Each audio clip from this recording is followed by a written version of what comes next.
We often just, go through our days seeing the world around us without really thinking about how we see it or what it means to truly understand. Exactly. And that's what we try to do here, isn't it? Take that deeper dive. Uh-huh. And today we're doing that by looking through the eyes of Jing through her incredible book, Seeing. Yeah, it's such a powerful read. And it's more than just her life story, really. It's like a window onto these huge societal issues she encountered. Absolutely. Her journey, it takes us right into the heart of things. From very personal stories right up to these big systemic problems. It gives you this unique viewpoint on some really key moments. We'll be getting into her experiences during, well, the SARS epidemic, for one. And then there's the incredibly tough stories around childhood trauma, the Twin City suicides. Oh, that one's hard. It really is. And also domestic violence. These aren't just abstract issues. She shows you the human faces, the real impact. It reveals some pretty uncomfortable truths. Definitely. So let's start at the beginning, maybe, her early years. That picture she paints, living in that tiny space, not many books or cultural things around. Her dad telling the same story over and over. It tells you something, doesn't it? It really does. It speaks to a time of, well, scarcity. Not just material things, but maybe, a scarcity of different viewpoints, different stories, especially after the Cultural Revolution.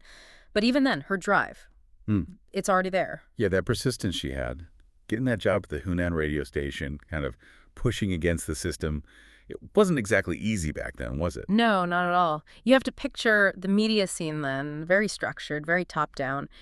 Getting in, moving up. It was often about who you knew, the official routes. Right. So partly driven by, commercial needs, needing hosts who could actually pull in an audience. The economy was just starting to open things up a bit. And then hosting Du Youth when China was booming economically, talking to all these young creative people. Wow. What must that have felt like? Yeah, you can imagine the energy, right? A real feeling of, okay, things are changing. After all the turmoil, you've got this generation just eager to create something new, and she's right in the middle of it. But then, moving to CCTV, that wasn't smooth sailing either. I remember reading about that end-of-year party, the caricature. Ouch, that must have stung. Oh, yeah. And that tells you a lot about the internal pressures, the kind of critical culture sometimes found in big places like CCTV. It shows that, even if you're talented, you still have to navigate all that. And it's so interesting how she learned from colleagues who seemed successful but was struggling inside. And Chen Meng with that really direct advice. Don't forget to be human.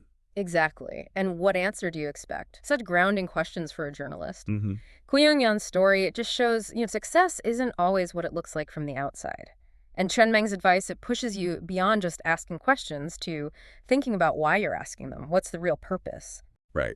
Which leads to that moment she describes at CCTV, realizing she was just, quote, slaving away for producers, bonuses, vainglory, and out of fear. That feels huge. It's a massive turning point. That plus the warning from her old friend and that dream she had. The one about the eye chart. Oh, yeah, the eye chart. It's like her subconscious was screaming at her, A need for clarity, to see what actually mattered beyond the day-to-day grind and the fear. It really sets the scene for her later work. Definitely. Which takes us straight into the SARS epidemic, that initial period. The official denials, the rumors spreading like wildfire, must have been such an unsettling time. Like trust was breaking down before the disease even really hit hard. Absolutely. When you don't have reliable information from official sources, fear just rushes in to fill the gap. That lack of transparency, it can be just as dangerous as the virus itself, right? Makes it harder to respond, ramps up the anxiety. And then she goes into the quarantine hospital. Her description of her physical reaction, feeling like her body was just shutting down from fear. It makes the danger so real. Suddenly, it's not just a news report anymore. It's visceral, isn't it? You're right there with her, feeling that raw fear and uncertainty. It just hammers home the human cost, cuts through any kind of sanitized official story. The things she saw inside, just overwhelming.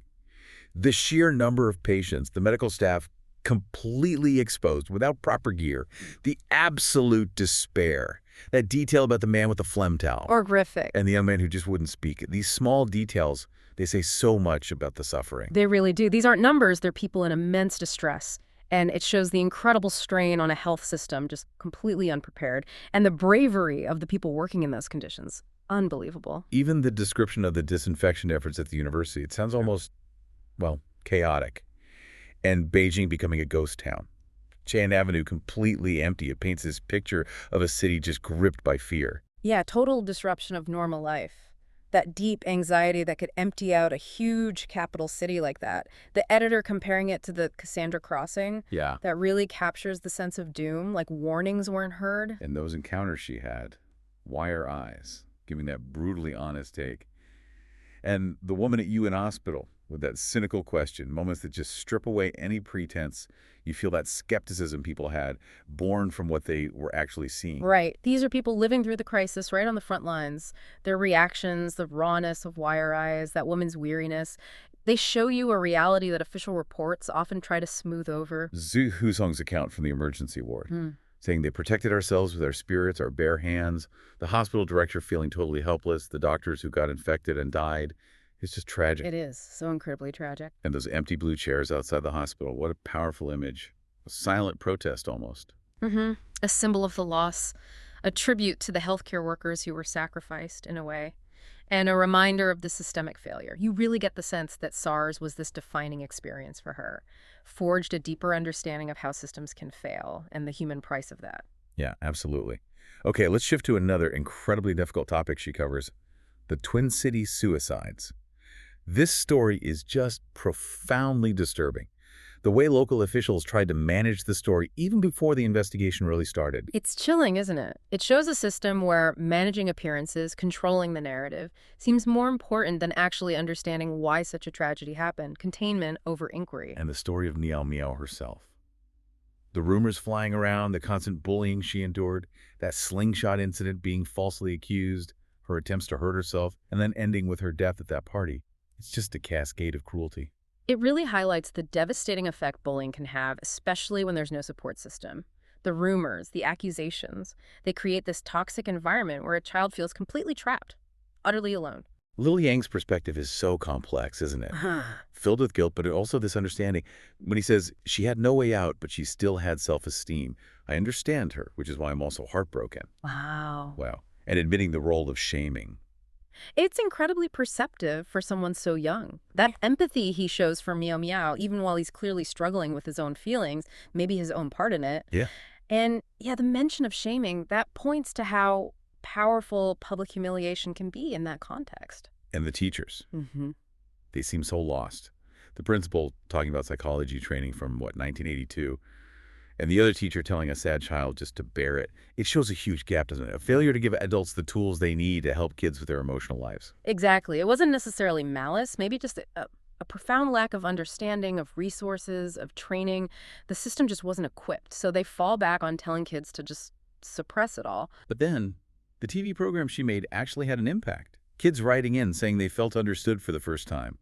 That shows the power of just talking about these things, bringing them out into the open. Definitely. It validates their feelings, breaks the isolation. Media can play such a crucial role in building empathy and reducing stigma around really difficult experiences like this. But there was even more to it, wasn't there? That deeper story about Miao Miao and Little Yang's relationship, the whole big brother thing, his jealousy, her sort of putting herself down, and then what he apparently told her to do at the party. It has these really complicated, tragic layers. Right. It goes beyond a simple bully-victim story. It shows the complex power dynamics, the intense emotions, maybe even unintended cruelty that can happen in adolescent relationships. It's messy and heartbreaking. And that interview with Little Son, the other boy, on the hill.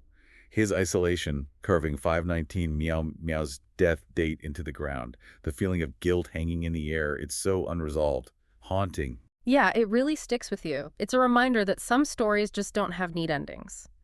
The silence, the things left unsaid, they speak volumes about the trauma that lingers. These suicides, they're just such a stark look at how fragile childhood can be and how much we need to pay attention to kids' inner worlds. Which leads us into another area where silence and lack of protection cause immense harm. Domestic violence. The case of An Hua, who stabbed her abusive husband 27 times. The description of her home. Icicles like blades, empty bottles. It sets such a grim scene. It really does. It immediately tells you this is a story born from extreme violence and desperation, that number of wounds. It speaks to a rage built up over a long time, feeling like there was no way out. And that statistic she mentions from the China Law Society, that most women in prison for killing someone killed an abusive husband, that's staggering. It points right at a system failing to protect them. It's a shocking indictment, isn't it? It suggests that for too many women, lethal self-defense felt like the only option left, a fundamental failure of society to provide safety and justice. Yeah, and King's story, God, that's brutal.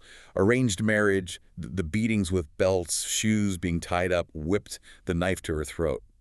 And her just crying silently as she tells it. It's hard to even comprehend that level of sustained cruelty. It's just horrific, a terrifying example of the vulnerability many women face, often trapped by cultural norms or lack of support. Those silent tears, they represent years of unimaginable fear and trauma. And the other inmate she mentions, who killed her husband after he assaulted their daughters. The shame surrounding it all, the silence even afterwards. It shows how deep this problem runs, how hidden it often is. Yeah, that shame is such a powerful silencing force. It stops victims getting help, keeps the whole cycle going, sometimes across generations. And the impact on the children who witness or experience it, devastating. It's interesting how Jing brings in her own experience. Being targeted by that hooligan in high school, feeling that shame herself, but then her classmate being supportive. It connects her personally to the issue, doesn't it? It makes it less abstract. It really does. It shows her own vulnerability, that internal conflict victims often feel blaming themselves somehow. And her classmates' reaction highlights how important simple solidarity and belief can be. It helps break that silence. And the legal side. The lack of a proper public prosecution system for domestic violence back then. The often light sentences for abusers who killed their partners. It signals that the legal system just wasn't taking it seriously enough. Exactly. A major gap in the law and how it was enforced. It basically sent a message that violence within the home wasn't treated as the serious crime it is, a societal blind spot. Chen explains how other countries tackle it with early intervention, stronger laws, showing it can be addressed. It's not impossible. Right. It provides a contrast, a potential roadmap. It underscores that proactive legal frameworks and support systems are crucial. And while Anhua's sentence was eventually reduced after the program aired, showing stories can make a difference. Which is something. It is something.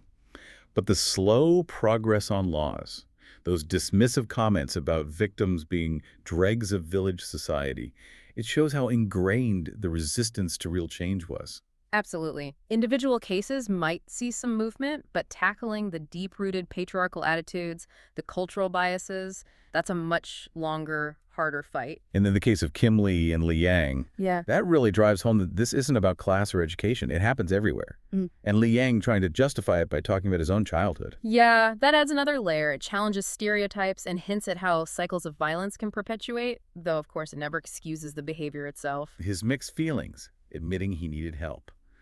Maybe a tiny sliver of hope there. And Jing reflecting again on her own assault, the self-blame. It really brings it all together. A powerful, disturbing look at a massive problem needing urgent change. Definitely. Taken together, these stories just lay bare the failures to protect people in their own homes. It really highlighted the long journey needed for real justice and safety. And running through all of this, through SARS, the suicides, the domestic violence cases, is this constant thread, this really vital theme about individual responsibility, about speaking out. That quote really hit me. Today, your rights are harmed. If you don't speak out, tomorrow you will lose more rights. That's a powerful call, isn't it? It really is. It gets to the heart of civic duty, doesn't it? How our rights are all connected. Staying silent when injustice happens, it just allows it to grow. And even if we don't see lots of specific legal wins detailed in the book, besides Anhua's sentence reduction, you get this sense that people using the legal system, trying to claim their rights, is fundamentally important for society to move forward. Exactly. Even when the odds are stacked against you, just the act of demanding your rights through legal channels, that's a powerful statement. It's how you hold power accountable, how you nudge society towards progress, even if it's slow. So as we wrap up this deep dive, we come back to where we started, really. The power of seeing. It's the first step, isn't it? Towards understanding, towards wanting change, which leads perfectly into that first quote you mentioned earlier. Yeah. To see, one must open their eyes from ignorance. This is the most difficult part because ignorance is oneself, like a stone forming a dam in the heart. Wow. It points to how hard it is to confront our own blind spots, the things we don't want to see, maybe, the internal work required. It's about breaking down those internal barriers to really perceive reality clearly. And then Chen Meng's words. So blunt, so necessary. Pain is wealth, that's bullshit. Girl, pain is pain. Thinking about pain is wealth. Yeah, I love that. It cuts right through any attempt to romanticize suffering. Pain is just pain. It's what you do with it, the reflection, the thinking about it. That's where the value lies. It demands active engagement, not passive endurance. Such a crucial distinction. And finally, that incredibly simple yet profound statement from Hao Jinsong. I want the world granted to me by the Constitution. It's just this fundamental plea, isn't it, for the promises made on paper to be real, for rights and protections to be the actual lived experience for everyone. It captures that core hope for justice that echoes throughout Chai Jing's work. So maybe the thought to leave everyone with is, think about your own scene. What's unfolding around you that maybe needs a closer look? What stories, what injustices, big or small, are waiting to be truly seen? It's an ongoing thing, right? But as Chai Jing's journey shows us, really seeing, that's where everything starts. That's the first essential step towards building a better, more compassionate world.